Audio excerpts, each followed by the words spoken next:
श्री आदित्यकवचस्तोत्रमहामन्त्रस्य अगस्त्यो भगवान् ऋषिः अनुष्टुप् छन्दः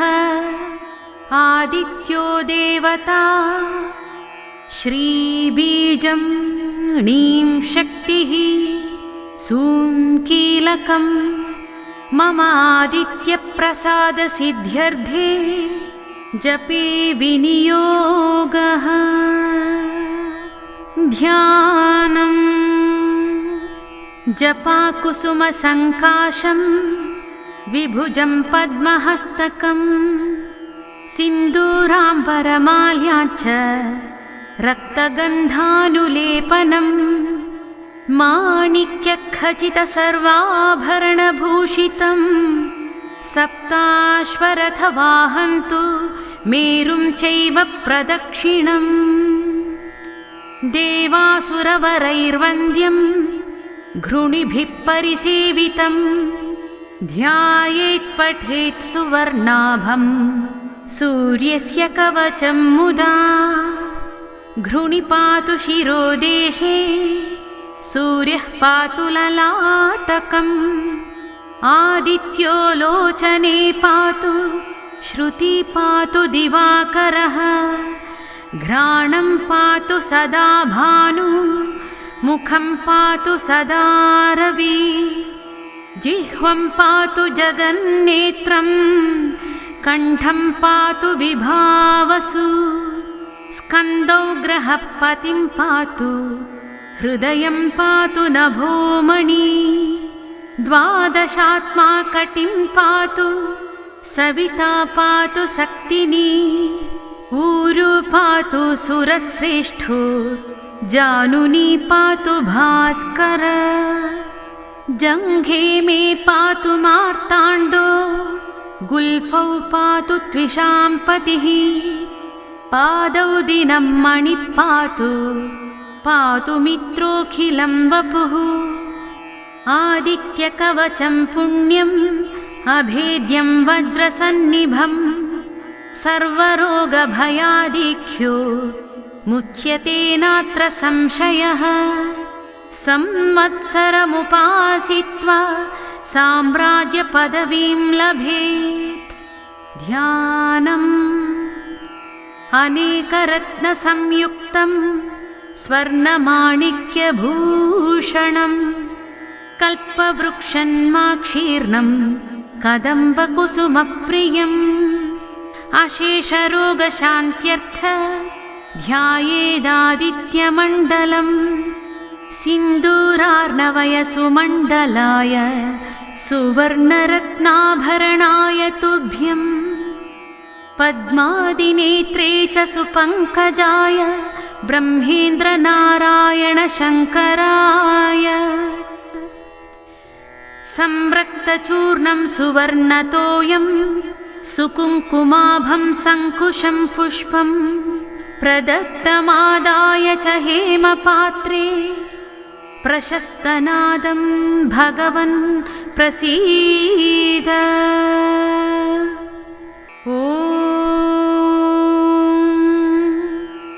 अस्य श्री आदित्यकवचस्तोत्रमहामन्त्रस्य अगस्त्यो भगवान् ऋषिः अनुष्टुप् छन्दः आदित्यो देवता श्रीबीजं णीं शक्तिः सूं कीलकं मम आदित्यप्रसादसिद्ध्यर्थे जपे विनियोगः। ध्यानम् जपाकुसुमसङ्काशं विभुजं पद्महस्तकं सिन्दूराम्बरमाल्याच्च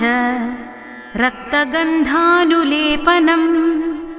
माणिक्यखचितसर्वाभरणभूषितं सप्ताश्वरथवाहन्तु मेरुं चैव प्रदक्षिणम् देवासुरवरैर्वन्द्यं घृणिभिः परिसेवितं ध्यायेत् पठेत् सुवर्णाभं सूर्यस्य कवचं मुदा घृणि पातु शिरोदेशे सूर्यः पातु ललाटकम् आदित्यो लोचने पातु श्रुति पातु दिवाकरः घ्राणं पातु सदा भानु मुखं पातु सदा रवि जिह्वं पातु जगन्नेत्रं कण्ठं पातु विभावसु स्कन्दौ ग्रहपतिं पातु हृदयं पातु नभोमणि द्वादशात्मा कटिं पातु सविता पातु सक्तिनी ऊरु पातु सुरश्रेष्ठो जानुनी पातु भास्कर जङ्घे मे पातु मार्ताण्डो गुल्फौ पातु त्विषां पतिः पादौ दिनं मणिः पातु मित्रोऽखिलं वपुः आदित्यकवचं पुण्यम् अभेद्यं वज्रसन्निभं सर्वरोगभयादिख्यो मुच्यते नात्र संशयः संवत्सरमुपासित्वा साम्राज्यपदवीं लभेत् ध्यानम् अनेकरत्नसंयुक्तं स्वर्णमाणिक्यभूषणं कल्पवृक्षन्माक्षीर्णं कदम्बकुसुमप्रियम् अशेषरोगशान्त्यर्थ ध्यायेदादित्यमण्डलम् सिन्दूरार्णवयसुमण्डलाय सुवर्णरत्नाभरणाय तुभ्यम् पद्मादिनेत्रे च सुपङ्कजाय ब्रह्मेन्द्रनारायणशङ्कराय संरक्तचूर्णं सुवर्णतोयं सुकुङ्कुमाभं सङ्कुशं पुष्पं प्रदत्तमादाय च हेमपात्रे प्रशस्तनादं भगवन् प्रसीद ॐ अस्य श्री आदित्यकवचस्तोत्रमहामन्त्रस्य अगस्त्यो भगवान् ऋषिः अनुष्टुप् छन्दः आदित्यो देवता श्रीबीजं णीं शक्तिः सूं कीलकं मम आदित्यप्रसादसिद्ध्यर्थे जपे विनियोगः ध्यानम् जपाकुसुमसङ्काशं विभुजं पद्महस्तकं सिन्दूराम्बरमाल्याच्च रक्तगन्धानुलेपनं माणिक्यखचितसर्वाभरणभूषितं सप्ताश्वरथवाहन्तु मेरुं चैव प्रदक्षिणम् देवासुरवरैर्वन्द्यं घृणिभिः परिसेवितं ध्यायेत् पठेत् सुवर्णाभं सूर्यस्य कवचं मुदा घृणि पातु शिरोदेशे सूर्यः पातु ललाटकम् आदित्यो लोचने पातु श्रुति पातु दिवाकरः घ्राणं पातु सदा भानु मुखं पातु सदा रवि जिह्वं पातु जगन्नेत्रं कण्ठं पातु विभावसु स्कन्दौ ग्रहपतिं पातु हृदयं पातु नभोमणि द्वादशात्मा कटिं पातु सविता पातु सक्तिनी ऊरु पातु सुरश्रेष्ठो जानुनी पातु भास्कर जङ्घे मे पातु मार्ताण्डो गुल्फौ पातु त्विषां पतिः पादौ दिनं मणिः पातु मित्रोऽखिलं वपुः आदित्यकवचं पुण्यम् अभेद्यं वज्रसन्निभम् सर्वरोगभयादिख्यो मुच्यते नात्र संशयः संवत्सरमुपासित्वा साम्राज्यपदवीं लभेत् ध्यानम् अनेकरत्नसंयुक्तं स्वर्णमाणिक्यभूषणं कल्पवृक्षन्माक्षीर्णं कदम्बकुसुमप्रियम् अशेषरोगशान्त्यर्थ ध्यायेदादित्यमण्डलम् सिन्दूरार्णवयसुमण्डलाय सुवर्णरत्नाभरणाय तुभ्यम् पद्मादिनेत्रे च सुपङ्कजाय ब्रह्मेन्द्रनारायणशङ्कराय संरक्तचूर्णं सुवर्णतोयं सुकुङ्कुमाभं सङ्कुशं पुष्पं प्रदत्तमादाय च हेमपात्रे प्रशस्तनादं भगवन् प्रसीद ॐ अस्य श्री आदित्यकवचस्तोत्रमहामन्त्रस्य अगस्त्यो भगवान् ऋषिः अनुष्टुप् छन्दः आदित्यो देवता श्रीबीजं णीं शक्तिः सूं कीलकं मम आदित्यप्रसादसिद्ध्यर्थे जपे विनियोगः ध्यानम् जपाकुसुमसङ्काशं विभुजं पद्महस्तकं सिन्दूराम्बरमाल्याच्च रक्तगन्धानुलेपनं माणिक्यखचितसर्वाभरणभूषितं सप्ताश्वरथवाहन्तु मेरुं चैव प्रदक्षिणम् देवासुरवरैर्वन्द्यं घृणिभिः परिसेवितं ध्यायेत् पठेत् सुवर्णाभं सूर्यस्य कवचं मुदा घृणिपातु शिरोदेशे सूर्यः पातु ललाटकम् आदित्यो लोचने पातु श्रुति पातु दिवाकरः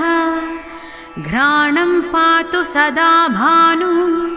मुखं पातु सदा रवि जिह्वं पातु जगन्नेत्रं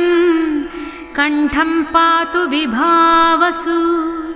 स्कन्दौ ग्रहपतिं पातु हृदयं पातु नभोमणि द्वादशात्मा कटिं पातु सविता पातु सक्तिनी ऊरु पातु सुरश्रेष्ठो जानुनी पातु भास्कर जङ्घे मे पातु मार्ताण्डो गुल्फौ पातु त्विषां पतिः पादौ दिनं मणिः पातु मित्रोऽखिलं वपुः आदित्यकवचं पुण्यम् अभेद्यं वज्रसन्निभं सर्वरोगभयादिख्यो मुच्यते नात्र संशयः संवत्सरमुपासित्वा साम्राज्यपदवीं लभेत् ध्यानम् अनेकरत्नसंयुक्तं स्वर्णमाणिक्यभूषणं कल्पवृक्षन्माक्षीर्णं कदम्बकुसुमप्रियम् अशेषरोगशान्त्यर्थ ध्यायेदादित्यमण्डलम् सिन्दूरार्णवयसुमण्डलाय सुवर्णरत्नाभरणाय तुभ्यम् पद्मादिनेत्रे च सुपङ्कजाय ब्रह्मेन्द्रनारायणशङ्कराय संरक्तचूर्णं सुवर्णतोयं सुकुङ्कुमाभं सङ्कुशं पुष्पं प्रदत्तमादाय च हेमपात्रे प्रशस्तनादं भगवन् प्रसीद